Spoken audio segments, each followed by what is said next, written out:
Supreme court ने आवारा कुत्तों को दूसरी जगहों पर भेजने व उनके नसबंदी संबंधी अपने पूर्व के निर्देशों को वापस लेने के अनुरोध वाली सभी याचिकाएं और आवेदन मंगलवार को ये कहते हुए खारिज कर दिए कि सम्मान के साथ जीने के अधिकार में कुत्तों के हमले से मुक्त होकर जीने का अधिकार भी शामिल है। कोर्ट ने आवारा पशुओं से निपटने के लिए भारतीय पशु कल्याण बोर्ड के जारी एसओपी यानी मानक संचालन प्रक्रियाओं की वैधता को चुनौती देने संबंधी याचिकाएं खारिज करते हुए राज्यों, केंद्र शासित प्रदेशों और दूसरे वैधानिक निकायों को आवारा कुत्तों से निपटने के लिए बुनियादी ढांचा मजबूत करने के निर्देश दिए। कोर्ट ने कहा कि आवारा कुत्तों की बढ़ती आबादी से निपटने के लिए राज्यों और केंद्र शासित प्रदेशों की ओर से बुनियादी ढांचा तैयार करने में निरंतर और व्यवस्थित प्रयासों की स्पष्ट कमी दिखती है। उसने कहा कि पशु जन्म नियंत्रण कार्यक्रम का कार्यान्वयन देश भर में अलग अलग क्षेत्रों में बिखरे हुए अपर्याप्त वित्त पोषण के साथ और असमान तरीके से हो रहा है। बहुत क्लियरली जिम्मेदारी, ये जो संकट हमारे ऊपर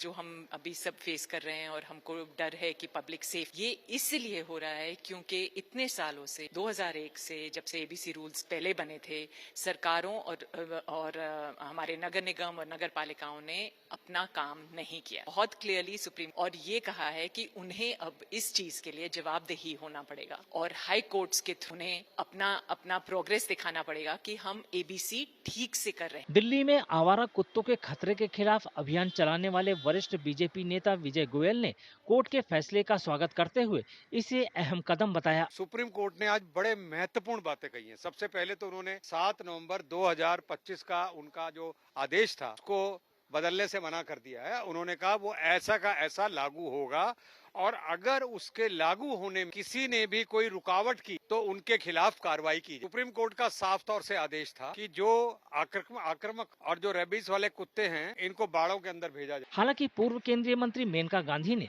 इस फैसले की आलोचना करते हुए कहा कि अधिकारी अदालत के पहले के निर्देशों को लागू करने में नाकाम रहे हैं। Supreme Court has done nothing. They've abdicated responsibility and said, "Ab jana hai to go to High Court." They have just simply said that what we said in November should be done. Now, nobody did anything. From November to now, it has been 6 months. Not a single ABC center has been made. Not a single shelter has been.